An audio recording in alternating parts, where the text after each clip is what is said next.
In 1933, Fred Bear created a legacy, pursuing his lifelong passion.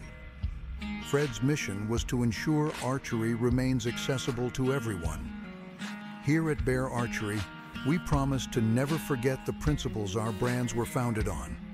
From the youngest archer to the oldest, we strive to build bows that give you the best shooting experience. Visit beararchery.com to discover more. At Midway USA, we know the AR-15 is one of the most popular rifles in modern American history. Known for its modularity and widespread use, it's often considered essential to any gun collection.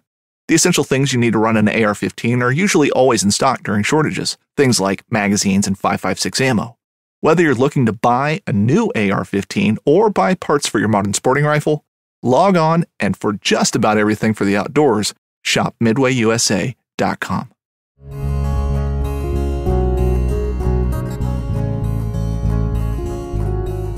Welcome to the Casting Across Fly Fishing Podcast.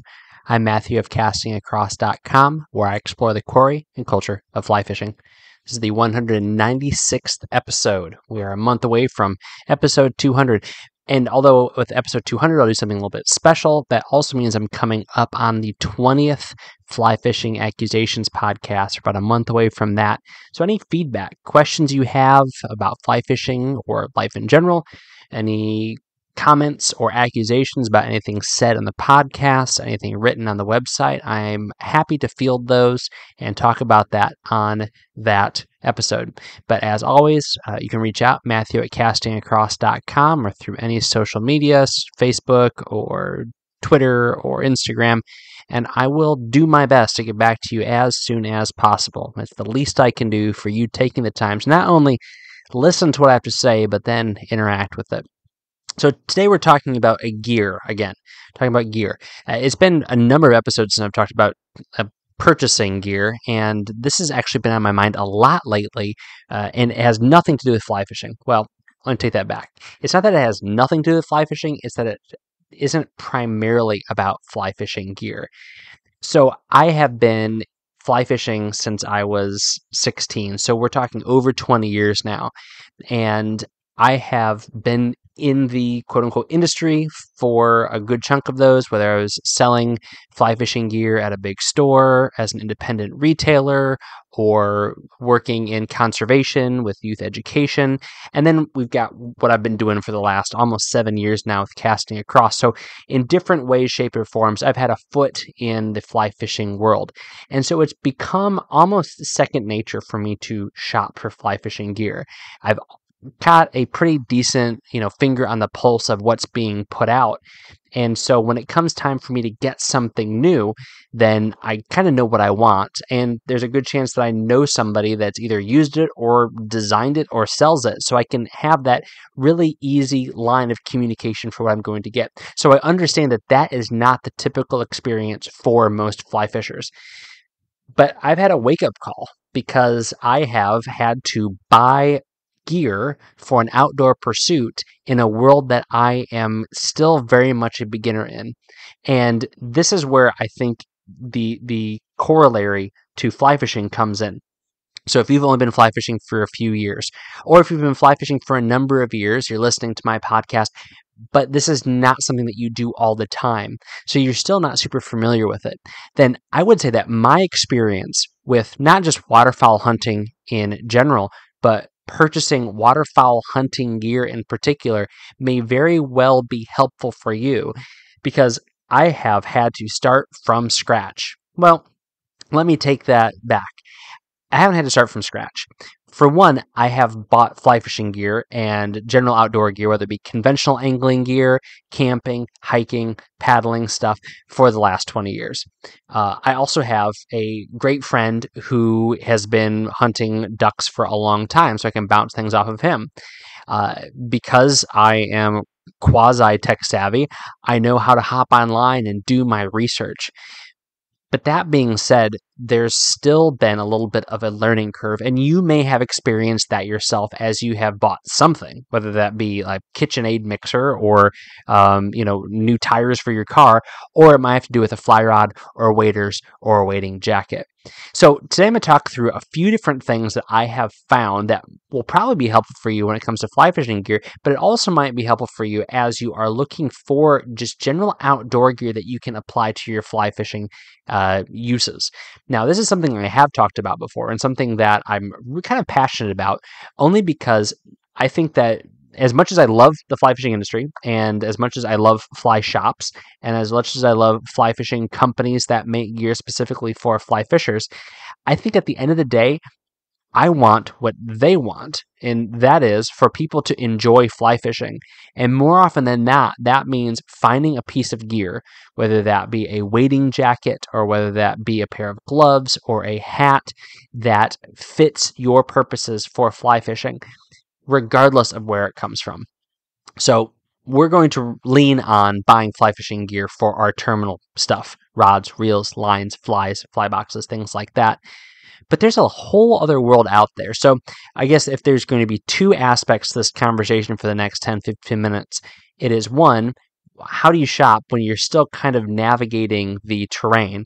And two, how do you shop kind of outside the fly shop, outside of the fly box? So I hate to caveat this over and over again, but I think it's important for me to say, again, support your local fly shop.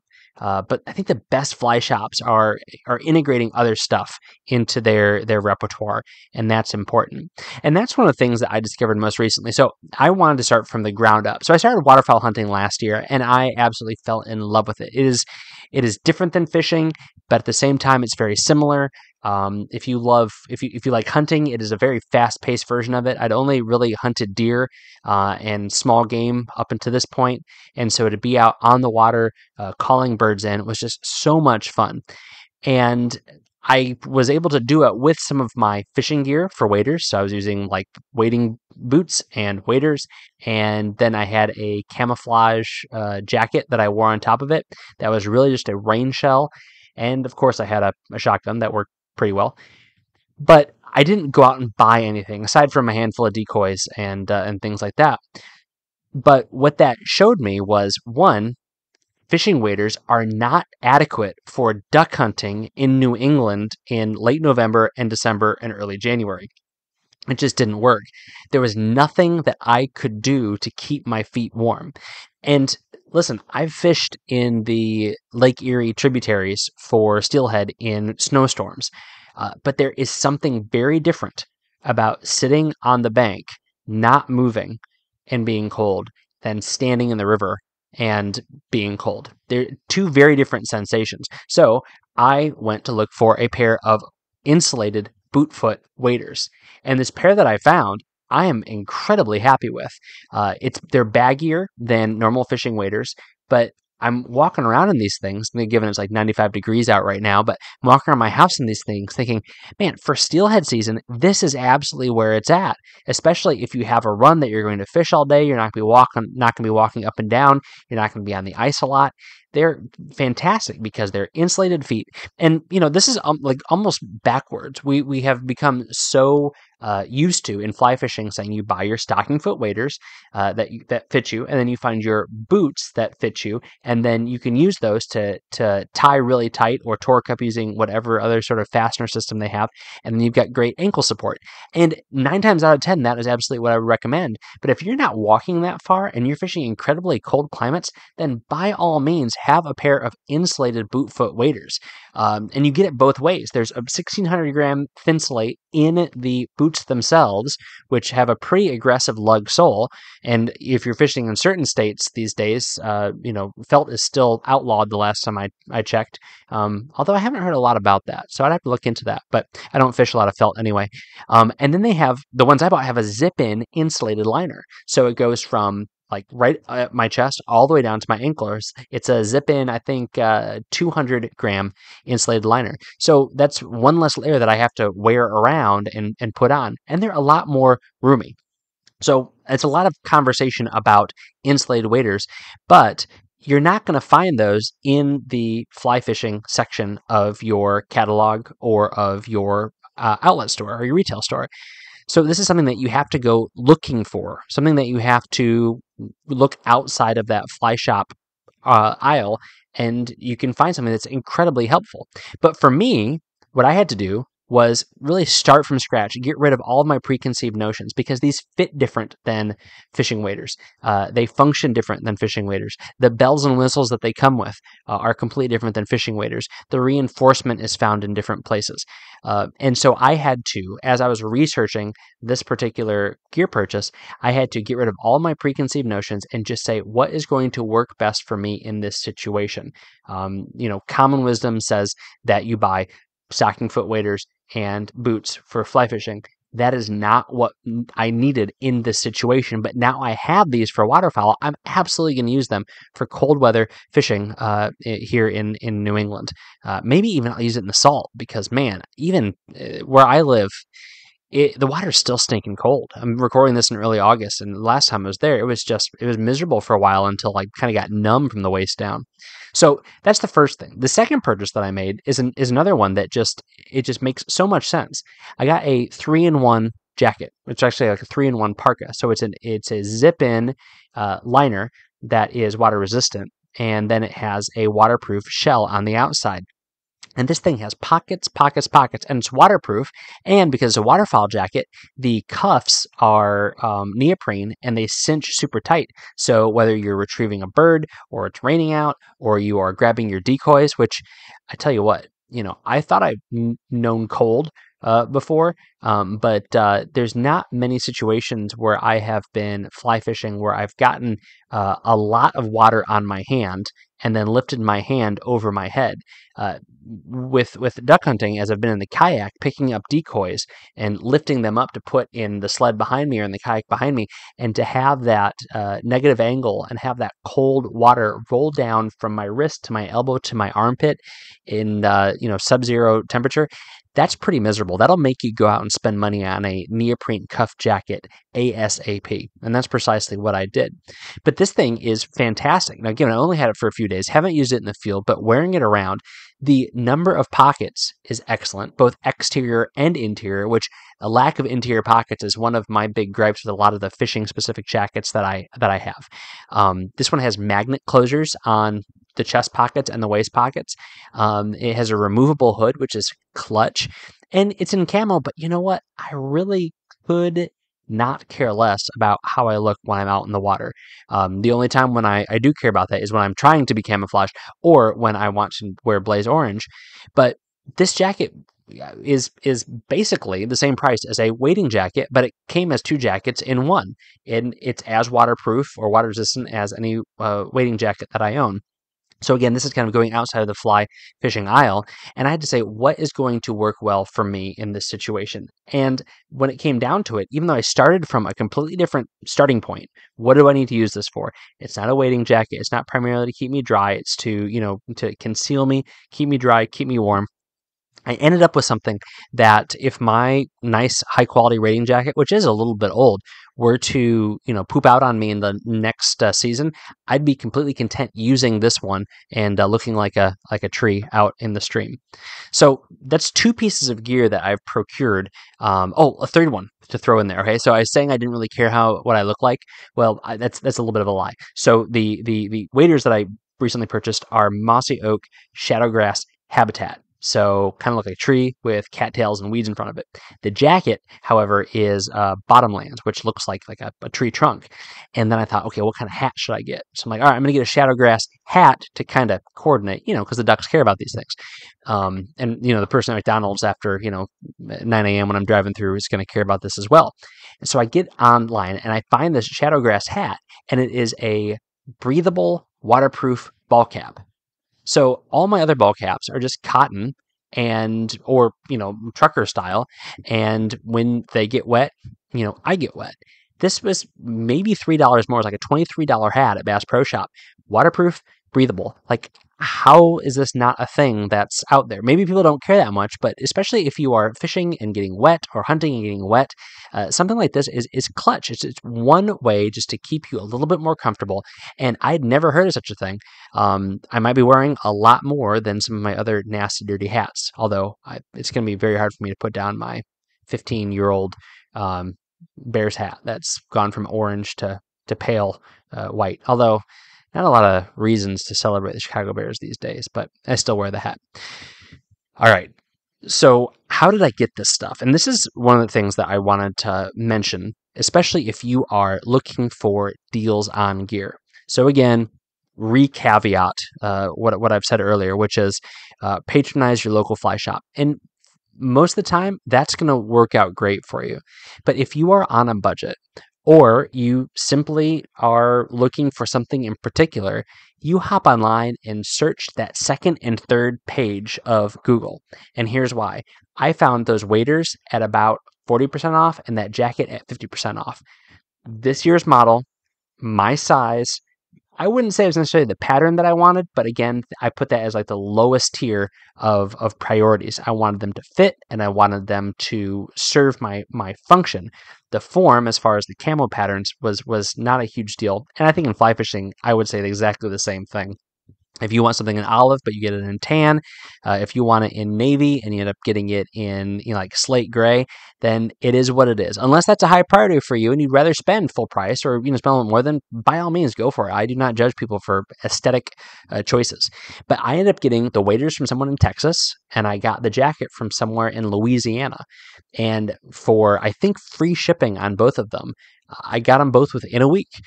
And as I was searching through, I was seeing sporting goods stores I had never heard of before. Now, given the hunting market is a lot larger than the fly fishing market, the hunting market, I think it is even bigger than the fishing market, if I am correct. But yeah, you could fact check me on that. So you're going to find a lot more options when it comes to something like hunting or conventional angling or just general outdoors as far as different stores than you are for fly fishing.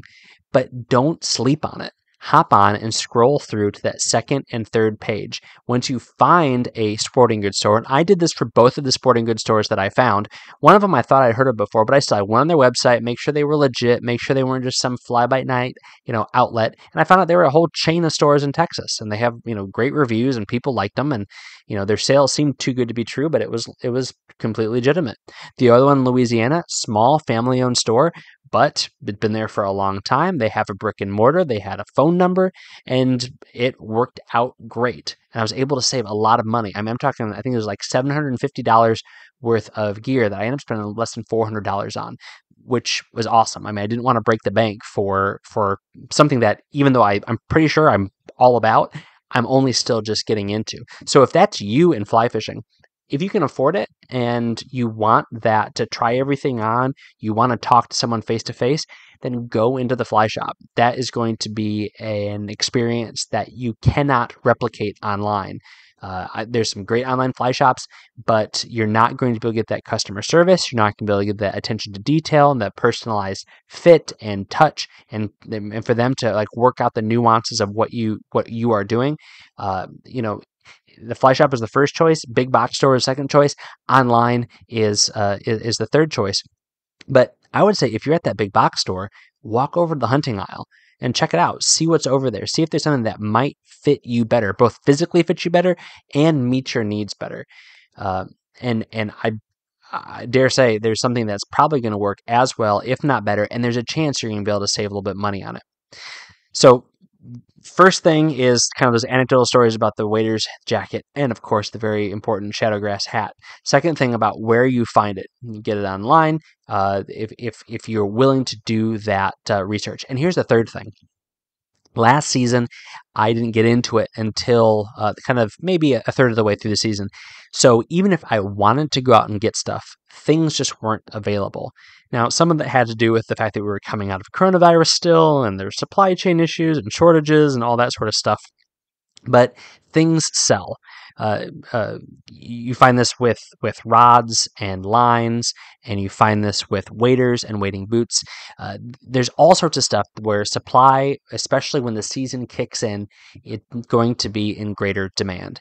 And so now, this is being recorded in August, now's the time where you're going to start to see things come back around, things come back available in fly fishing. I actually have a couple of recent things that I picked up at a rod and a line that I got late last month that they came out in, I think, February, and they were out of stock until like July. And so I grabbed them as soon as they came back in stock.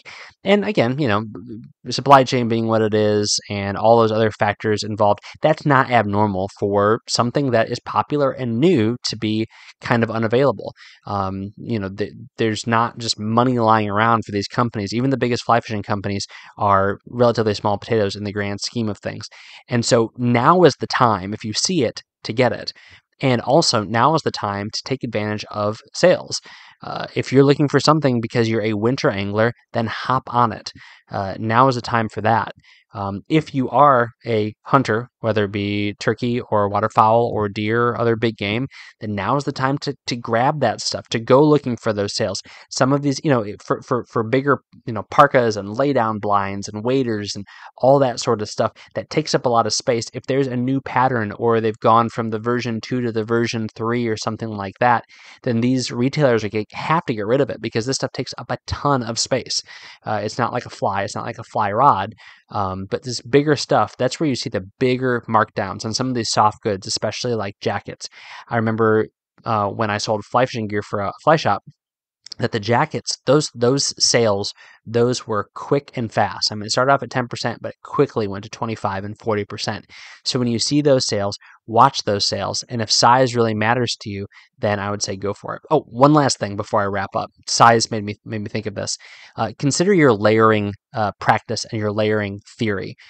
If you don't like layering, then don't buy a big puffy jacket. Find something that fits you. Bigger isn't necessarily better. You want to find that balance between the option to layer and also there being a little bit of breathable space in there. You don't want to be like Michelin Man as you're walking to the water or to the duck blind or into the woods or just on your winter walk. You want there to be a little bit of air circulating in there so it's comfortable. Secondly, I would say that you don't want to have too much space because that is where you have problems. I think I mentioned this in a wader episode. Things that are too baggy creates points of compromise. You're going to have creases in your gear, especially something that has a little bit of rigidity like a waterproof jacket or a pair of waders or a pair of boots. They are not going to last longer because you're swimming in them. You may very well cause there to be stress points as they crease and create seams. So just a quick note on sizing that I've been thinking about. Anyway, a couple of different topics. Hopefully that's helpful to you. Obviously I didn't name drop any stores or brands or anything like that because really this was not about that for me. It was about trying to find something that worked for me at the price that I wanted. I have no problem shelling out high dollar for stuff, but where I am in this activity in waterfowl hunting, I'm still at the very beginning stages. So I wanted to get something that was functional for me, that met all of my needs, keeping me warm, keeping me dry, keeping me relatively hidden from birds, and I was totally content buying last year's stuff at discounted rates, sight unseen, and I think it made out all right with it. So that being said, I'll let you know in a couple of months if I'm wet and uncomfortable with what I bought, and then maybe I'll drop some brands and some names and show the dirt if that needs to happen. This week on castingacross.com, the first article that came out on Monday. Every article comes out on Monday and Wednesday. The first one is called Reading the Water Top to Bottom, and this is the print version of the podcast from last week, which talks about reading the water starting up in the trees and going all the way down to the stream bottom. And so I took what I talked about and I turned it into a quick to read article, and that got some good traction. Read that one if you are new to fly fishing or if you want to communicate how to read the water to somebody that you fish with. I think it's just concise and quick and just a good practice. Today's article is called Fish on TV and Phones Too. Fish on TV and Phones Too. And here I talk about how I have gotten back into the habit of watching hunting and fishing shows. I kind of went away from it for a while because I was doing a lot of fishing, like a lot more fishing than I'm doing now, and it just, I don't know, it made me anxious. And you can psychoanalyze me about that if you want, but it made me want to get on the water even more, even though I was already fishing quite enough. So it's that, you know what, this is probably not a good idea. But I'm back into it where, if I have 20 minutes to kill, I'll hop online and check something out. And what I have found to be a great resource is the network that this podcast is playing on, Waypoint TV. I'm on Waypoint TV for a few reasons. One, it puts me in a cadre of other great content for hunting, fishing, and general outdoors. And also, they manage all of the ads. So the ads that you hear at the beginning and the end of my podcast, which I would encourage you to patronize, at least check it out, see what they got going on. They run all that. I don't have to do that myself anymore. And so, Waypoint TV. This week's recommendation on the podcast is Waypoint TV.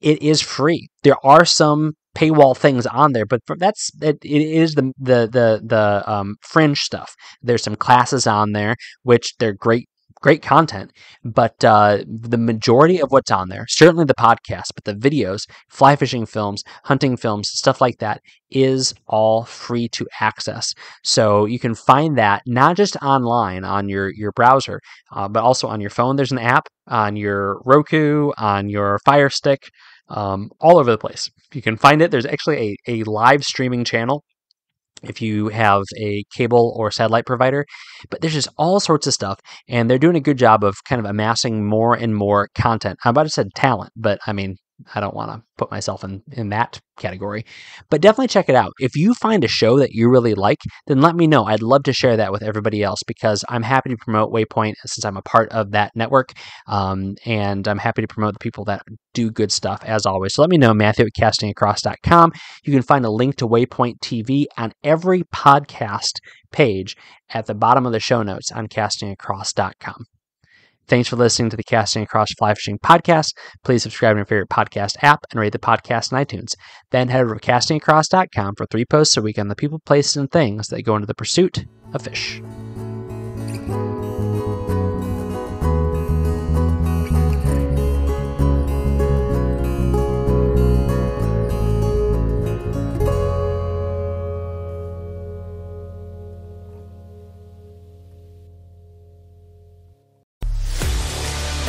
A life that has the stories to back it. A life to be proud of. It's a Winchester life. Yeah, baby. 6'8" Western. Oh, mule deer, baby, right there. Tune in every Tuesday at 7 p.m. Eastern on Waypoint TV. In Wild Country, rules were not created by man. Don't miss Wild Country, Wednesdays from 7 to 11 p.m. Eastern. Presented by Primos. Speak the language. Waypoint TV, the destination for outdoor entertainment.